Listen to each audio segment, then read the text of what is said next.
Sud Radio Parlons Vrai chez Bourdin, 10h30, 12h30, Jean-Jacques Bourdin. Bonjour à toutes et à tous et merci d'être avec nous, de participer en appelant le 0826 300 300. Nous sommes ensemble pendant 2 heures, de 10h30 à 12h30 tous les jours. Vous le savez, quels sont les sujets que nous allons développer? La moyenne de la rémunération des grands patrons du CAC 40 a augmenté de 52% en 2021. 7 900 000 euros de revenus dans l'année en moyenne. Nous détaillerons ces chiffres. La rémunération moyenne des patrons du CAC 40 a représenté en 2021 plus de 100 fois la rémunération moyenne des salariés. De quoi allons-nous parler encore? Des armes. Hier soir, dans un supermarché Walmart de Chesapeake, en Virginie, sur la côte est des États-Unis, un homme a tué plusieurs personnes, 10 morts selon les premiers chiffres. Nouvelle tuerie de masse. En France, 5 à 6 millions d'armes ne sont pas enregistrées, donc possédées illégalement. Le ministère de l'Intérieur va organiser une opération de légalisation. Nous allons en parler évidemment. Entre 11h et 12h, débat sur l'uniforme dans les écoles, collèges, lycées et même universités. Plusieurs députés proposent le port de l'uniforme. Y êtes-vous favorable? 0826 300 300. N'hésitez pas. Quel uniforme? Quelle tenue? Qui financerait? Bonne ou mauvaise idée? Allez-y, nous ouvrons le débat entre 11h et midi. 0826 300 300. Entre midi et midi et demi, nous recevrons le professeur André Grimaldi, qui est professeur de diabétologie à la Pitié-Salpêtrière à Paris. Il publie « L'hôpital nous a sauvés, sauvons-le ». Il propose 10 mesures pour sauver l'hôpital public. Ce sera très intéressant. Et puis, ces deux informations que je vous donne. Information de France Bleu, Provence-Alpes-Côte d'Azur. Le chauffeur d'un bus a imposé 40 minutes de lecture coranique. C'était dimanche matin, lors de la navette Aix-Marseille, dans la navette Aix-Marseille. Il a imposé, le chauffeur, 40 minutes de lecture coranique, 40 minutes de lecture des versets du Coran. De nombreux passagers ont bien sûr protesté, notamment un retraité algérien qui s'est écrié « Mais vous ne respectez pas la laïcité, vous n'avez pas le droit ». Ça me rappelle l'Algérie, les islamistes passaient ça dans les bus, c'est interdit aujourd'hui en Algérie. Et ici, j'entends ça, il faut réagir. C'est mon bus, a répondu le chauffeur. Je fais ce que je veux, si t'es pas content, tu descends. Une procédure disciplinaire a été engagée. Le chauffeur était en période d'essai, il a été mis fin à son contrat de travail. Et puis je voudrais revenir sur le match de foot France-Australie d'hier soir. 12 millions et demi de téléspectateurs hier soir. Pas de boycott, hein. Il n'y a aucun boycott de l'équipe de France de football. Victoire 4-1 face à l'Australie. Quels ont été les meilleurs joueurs selon vous? Allez-y, 826 300 300, je vous mettrai à l'antenne. Évidemment, nous ouvrirons le débat. Le sport, qui n'est pas étranger à la politique. Nouvelle illustration en conférence de presse, ces mots du capitaine de l'équipe d'Iran. Je veux présenter mes condoléances à toutes les familles en deuil en Iran. Nous sommes avec elles, à leur côté, et partageons leur douleur. Voilà, qui est extrêmement courageux. Bien, nous allons commencer avec la rémunération record des dirigeants du CAC 40. C'est le cabinet Proxinvest qui a donné les chiffres. Forte hausse des rémunérations médianes. Charles Pinel, bonjour. Bonjour monsieur. Merci d'être avec nous, Charles Pinel. Les rémunérations des dirigeants du CAC 40 ont considérablement augmenté en 2021. La moyenne atteint 7 900 000 euros. C'est un plus haut depuis 15 ans, je crois. C'est ça, oui. Proxinvest observe effectivement les rémunérations des dirigeants depuis 15 ans. Et c'est le sommet que nous avons observé, avec cette moyenne de 7,9 millions d'euros pour 2019, avec une hausse de 52% par rapport à 2019. L'idée, si vous voulez, c'est il y a eu la crise du Covid, du Covid, et donc on a comparé par rapport à avant Covid. Donc la hausse, elle est calculée sur pour la neutraliser, parce qu'en 2020 vous avez comparé 2021 à 2019, quoi. Voilà, c'est ça, parce qu'en 2020, si vous voulez, les patrons, les dirigeants avaient raboté leur rémunération pour prendre en compte la crise. Alors, ce montant de 7,9 millions, effectivement, est très très très élevé. C'est le plus haut qu'on ait 100 fois plus que la rémunération moyenne des salariés. Voilà, c'est ça. Alors, juste quand même un petit bémol, Oui. ce chiffre prend en compte notamment la rémunération du directeur général de Stellantis, Carlos Tavares, qui est particulièrement élevée. Donc dans une moyenne, bien évidemment, ça a une influence très forte. Oui. Pourquoi? Je vous donne le chiffre. Carlos Tavares, à lui tout seul, a touché une rémunération record en 2021 de 67 millions d'euros. Voilà, exactement. Alors, selon la société, cette rémunération est de 19,1 millions d'euros. Hein, c'est important aussi de le noter. Donc là, c'est des problèmes de méthodologie de calcul. Nous, on prend des montants, je ne vais pas trop rentrer dans la technique, mais on prend des montants attribués et non pas acquis ou qui seront versés. Donc la différence est à ce niveau-là. Mais bien évidemment, donc, sur cette moyenne de 7,9 millions d'euros, ça fait une incidence assez forte. Bien sûr. Alors, Charles Pinel, vous êtes directeur général de Proxinvest, vous observez ces rémunérations des grands patrons. 67 millions d'euros, d'ailleurs, Carlos Tavares a fait grincer des dents chez Stellantis et les syndicats protestent et vont engager des mouvements, apparemment, d'après tout ce que j'ai entendu.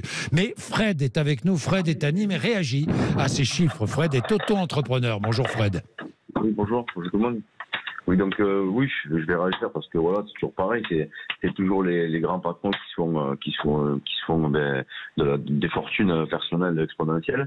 En période de crise, d'autant plus parce qu'on a l'impression que c'est comme une guerre où en fait c'est les plus puissants qui s'enrichissent et sur le dos de tous les autres. Moi, quand je facture du matériel pour un client, je suis obligé d'appliquer la hausse. De toute façon, je ne peux pas réduire mes marges parce qu'elles sont déjà assez basses. Donc du coup, qui se fait plumer, c'est le client, l'entrepreneur, l'artisan qui réduit ses marges, mais à un moment donné, on peut plus réduire. Vous galérez comme beaucoup, Fred. Oui, bien sûr, voilà. Et après, on parle de Carlos Tavares, tout ça, c'est grand machin, mais après, les fortunes comme Rothschild et Rockefeller, on n'en parle pas, mais ces gens-là détiennent tous les brevets, et ils détiennent beaucoup de technologies, et c'est eux, en fait, qui mènent le monde. Et oui, enfin là, vous allez peut-être un peu loin, Fred. C'est un autre débat, mais moi, ce qui m'intéresse sur les rémunérations, Rockefeller, Rothschild, qui détiennent tous les brevets, je ne sais pas trop. Hein. Fred, attention. Mais Monsieur Bourdin. Ouais, nous, en tout cas, nous, on galère. Nous, voilà, ce qui m'intéresse, c'est que vous galérez, malheureusement. Oui. Le nucléaire, c'est une chose. L'énergie, elle nous coûte très cher. Aujourd'hui, je sais pas, mais de toute façon, on a une lutte des classes, de toute façon. Là, pour vous, c'est l'illustration d'une possible lutte des classes à venir. Enfin, elle existe, la lutte des classes. Là, il va y avoir c'est obligé. Je ne vois pas soit on se déploierait de ce pouvoir et on lui fait plus confiance et on travaille entre nous et on essaie d'inventer une autre économie. Et là, aujourd'hui, je ne vois pas si on continue dans ce système-là, forcément, il va y avoir des clashs. Ça vous choque, Fred? Bien sûr, c'est choquant, puisqu'en fait, aujourd'hui, on essaye en fait de tirer notre épingle du jeu, car on fait partie de cette société, et on veut, et vous verrez, c'est toujours pareil, les directeurs de telle ou telle entreprise, même s'ils ont du boulot, effectivement, mais ils sont mieux rémunérés, parce que c'est à eux de faire le job. Mais Carlos, c'est normal qu'il soit bien rémunéré, mais Carlos Tavares a réussi à redresser Stellantis d'une manière incroyable. Hein. Oui, mais vous verrez que les gros dirigeants aujourd'hui, ils suppriment beaucoup plus d'emplois que ce qu'ils en créent et ils se font de plus en plus d'argent. Bien. Charles Pinel, que répondez-vous à Fred? Vous qui êtes un observateur, hein? Oui, je suis un observateur. Je ne suis pas payé par ces dirigeants.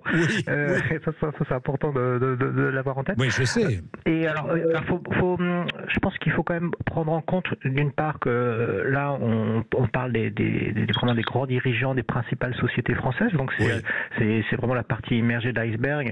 Et moi-même, qui suis dirigeant d'une entreprise, je suis très, très, très loin de ces montants très, très, très, très élevés. La plupart, je pense, des dirigeants français ont des rémunérations beaucoup plus modestes. Donc ça c'est un point quand même important à avoir en tête. Ensuite, les montants qu'on indique, une grande partie est attribuée sous forme d'actions de performance. Donc il va falloir que ces dirigeants atteignent certaines performances, réussissent des résultats excellents pour obtenir in fine cette rémunération. Donc elle n'est pas définitivement acquise, mais à l'inverse, il faut peut-être attendre davantage si par exemple les actions entre-temps augmentent. Mais cela dit, Charles Pinel, ça va provoquer évidemment, et ça provoque, on sait les débats qu'il y a dans les les entreprises sur les hausses de salaire, de rémunération, et évidemment, ça va nourrir le débat, si je puis dire, la contestation. Hein. Bien sûr, oui, bien sûr. C'est effectivement, tout à l'heure, vous indiquez le ratio avec les salariés qui est supérieur à 100. C'est la première fois qu'on observe C'est la première fois qu'on observe une telle différence? C'est ça, ouais. En général, c'était plutôt à 70-80. Donc, vous voyez, ça augmente.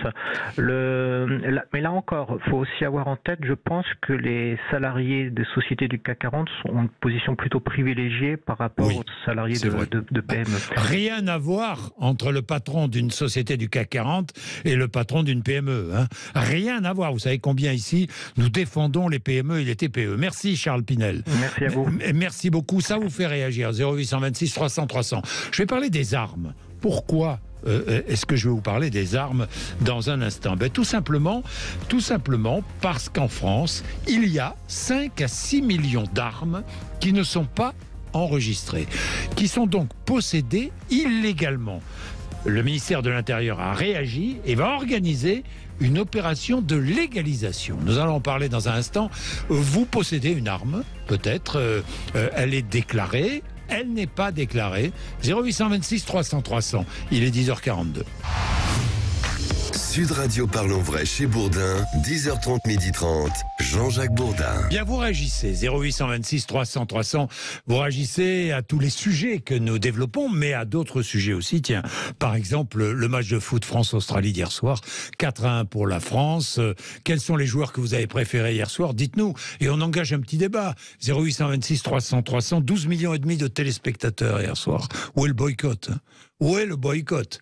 Bien, il est 10h46. Vous réagissez aussi à ce que je vous ai dit tout à l'heure, cette information de France Bleu Provence-Alpes-Côte d'Azur, ce chauffeur de bus qui a imposé 40 minutes de lecture coranique à ses passagers. C'était dimanche matin. Bien, ça vous fait réagir. 0826 300 300. Abandonnez vos armes. Abandonnez vos armes. C'est le message de l'État qui lance une opération nationale d'abandon simplifié. L'idée, Félix Mathieu, c'est de permettre aux détenteurs illégaux d'armes de régulariser leur situation. Oui, la France compte près de 5 millions de détenteurs légaux d'armes, mais selon les estimations, 2 millions d'habitants détiendraient des armes qui n'ont pas fait l'objet de déclaration, par exemple après un héritage. D'où ce slogan sur les visuels partagés par les préfectures. Opération nationale d'abandon d'armes trouvées ou héritées. Vous ne savez pas quoi en faire, on les récupère. Vous souhaitez les conserver, eh bien alors venez les déclarer. Les préfectures sur leur site précisent même les points de collecte proposés sur le département pour pouvoir déposer les armes aux gendarmes ou alors les déclarer sur place. Opération à partir de vendredi et qui va durer une dizaine de jours jusqu'au 2 décembre. Les services de l'État en tout cas le précisent aussi, les engins de guerre ne seront pas acceptés. Obus, grenades, explosifs. En cas de doute, mieux vaut passer un coup de fil avant. Jean-Pierre, oui, ça j'imagine. Jean-Pierre, oui, vaut mieux. Jean-Pierre Bastier, bonjour. Bonjour. Vous êtes président de l'Union française des amateurs d'armes. Merci d'être avec nous ce matin. Oui, c'est précisé, obus, grenades, explosifs, c'est banni. Hein. On ne les rapporte pas à la gendarmerie ou à la police. C'est clair parce qu'il y a des risques évidents en les manipulant de les faire exploser, tout bêtement. Et ça, c'est les services du déminage qui sont compétents. Et on en trouve toujours, hein? Et on en trouve toujours, évidemment, oui, bien sûr, puisqu'on est un pays qui a été traversé par plusieurs invasions. On a eu les parachutages nombreux pendant la Seconde Guerre mondiale et on trouve encore à droite à gauche des reliquats de ces parachutages. Alors, on a des chiffres qui sont donnés. Félix vient de nous en donner un. 2 millions d'habitants qui détiendraient des armes qui n'ont pas fait l'objet de déclaration. Pas évident de savoir exactement combien d'armes circulent sans être déclarées. Alors, c'est effectivement une approximation puisque il y a plusieurs sources d'approvisionnement, si je puis dire, au travers de l'histoire. D'abord, c'est l'héritage familial, en particulier chez les chasseurs. Souvent, on garde les armes d'une génération sur l'autre et aujourd'hui, on peut se retrouver avec 4 ou 5 fusils de chasse à la maison. Oui. Ensuite, comme je l'évoquais tout à l'heure, il y a les reliquats des 2 premières guerres mondiales qui existent encore, et qu'on trouve encore de temps en temps. Et puis, il y a aussi le fait que l'administration, pendant des années, a été gérée par des documents papier et que depuis 2006-2007, on a perdu quelques armes qui sont sorties des radars parce que les détenteurs sont décédés. Ils les avaient à titre sportif ou ils étaient chasseurs. Les détenteurs n'étant plus là, leurs héritiers n'ont pas forcément fait les démarches pour les déclarer ou les rendre, et elles sont encore dans la nature. Et elles sont encore dans la nature. Bon, on va prendre Charles, qui vient se joindre à nous. Charles qui est à Paris. Bonjour Charles. Oui, bonjour. Merci d'être avec nous. Qu'est-ce que vous avez envie de dire, Charles? Alors moi, je pense que cette histoire de récupération d'armes, je pense que ça vient surtout de l'État qui doit aussi un petit peu flipper pour ses fesses. Suite aux Gilets jaunes d'il y a quelques années, pour certains, avaient voulu prendre les armes pour monter sur Paris. Et ça va, je pense que ça vient d'un problème dans ce coin-là, je pense, du côté de l'État, et aussi du fait que ça va déséquilibrer en fait, enfin j'entends les forces en France, c'est-à-dire que les cités vont jamais rendre leurs armes illégales, donc ça va servir à rien, ça va pas désarmer les cités, il y aura de plus en plus de personnes armées dans les cités. Et si un jour ces personnes-là décident de prendre les armes, les gens pourront même plus se défendre. C'est-à-dire que ce sont des tas de personnes armées en France et on ne pourra plus rien faire. Non mais Charles, vous êtes un partisan de l'autodéfense armée, vous? Vu comment tourne le monde, je pense qu'il y a des choses qui vont mal tourner, oui. Qui vont très très mal tourner d'ici quelques temps et les gens vont être obligés de se défendre. Déjà quand on vous voit comment prendriez l'État une les arme défend. Vous avez une arme chez vous? Alors si j'en avais une, je la rendrais pas, ça c'est clair. Ouais. Mais vous aimeriez en avoir une pour, je sais pas, pour... pour faire du tir, ouais, ça serait intéressant. J'en ai jamais fait, mais moi, ça me dérangerait pas mais de du tir faire du tir. sportif, c'est autre chose, oui. Ah oui, ça j'aimerais bien. Oui. Ah non, pas pour faire la guerre. Moi, je suis pas du tout un guerrier. Bon, alors, écoutez, vous avez entendu, Jean-Pierre Bastier, vous avez entendu la réaction de Charles. Oui. C'est le gouvernement appelle les Français à rendre leurs armes. C'est bien cela, hein? Alors, il y a quand même plusieurs paramètres dont il faut tenir compte et qui sont souvent oubliés. Le gouvernement appelle les Français à apporter leurs armes, elles ne seront pas toutes rendues.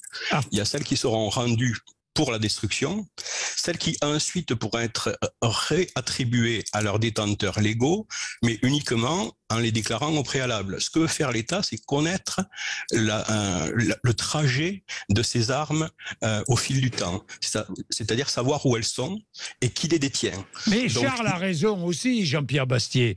Une arme de famille, on a hérité d'une arme parce que son père ou son grand-père était chasseur. On l'a fait déclarer très bien, mais c'est vrai que dans certains quartiers, pas que des quartiers, ou certaines régions, ou certaines communes, il y a des armes qui circulent et qui ne sont pas déclarées évidemment et qui ne seront jamais apportées à la gendarmerie ou à la police, hein. Ça c'est clair, évidemment. Et effectivement, je vois très mal les forces de l'ordre aller distribuer des tracts dans les cités aujourd'hui en disant rendez les armes demain. C'est complètement illusoire. Oui, c'est complètement illusoire. D'ailleurs, on ne sait pas combien d'armes circulent en France, en fait. Écoutez, objectivement, ce qu'on sait, c'est le nombre de chasseurs qu'il y a eu sur des décennies.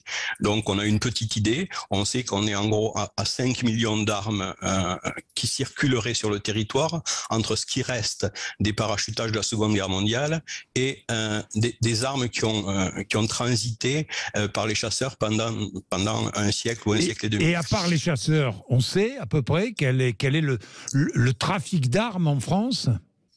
Alors, le trafic d'armes, c'est un serpent de mer parce que, par définition, personne a des données là-dessus. Ce que je peux vous dire, c'est que j'ai assisté il y a quelques mois à Chambord à une réunion où était présent Europol.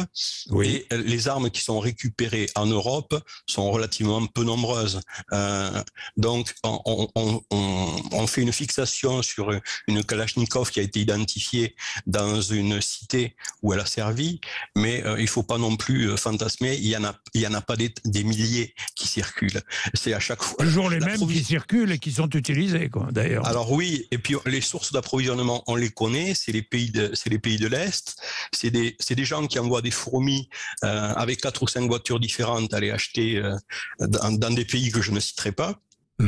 Et au retour, il y en a un ou deux qui réussissent toujours à passer et à approvisionner la cité. Mais en dehors de ça, il n'y a pas de véritable trafic à un niveau gigantesque en France. Les armes légales sont beaucoup plus nombreuses que les armes illégales, et les détenteurs légaux d'armes à feu, que je défends au quotidien, que l'UFA défend au quotidien, sont souvent stigmatisés justement parce que la presse et vos collègues font la confusion entre les armes illégales et les détenteurs légaux d'armes à feu. Les détenteurs légaux d'armes à feu, c'est les gens qui utilisent des armes pour leur loisir. Alors, c'est les tireurs, c'est les sportifs, c'est les chasseurs, c'est les collectionneurs. Il ne faut pas oublier que les armes de collection en France, antérieures à 1900, sont en vente libre. Il n'y a aucune réglementation dessus. On peut, sauf quelques rares exceptions, les détenir et les collectionner uniquement parce qu'elles sont obsolètes et qu'elles ne peuvent plus tirer. Merci Jean-Pierre Bastier. C'est passionnant, hein. C'est un sujet passionnant. Merci à vous, merci à Charles d'être venu témoigner. Vous savez, c'est simple, 0826 300 300, vous témoignez, vous réagissez sur l'actualité. Nous allons développer entre 11h et 12h le port de l'arme. J'allais dire le port de l'arme. Non, le port de l'uniforme à l'école, port de l'uniforme dans les écoles, dans les collèges, dans les lycées, même à l'université. Il y a plusieurs députés qui font des propositions allant dans ce sens. Est-ce une bonne idée ou pas? On en parle. Est-ce... quel uniforme, quelle tenue pourrait-on imposer? Faut-il l'imposer? Comment ça se passe ailleurs en Europe et dans le monde? Nous allons parler de tout cela, ouvrir le débat, et vous intervenez 0826 300 300, 10h56.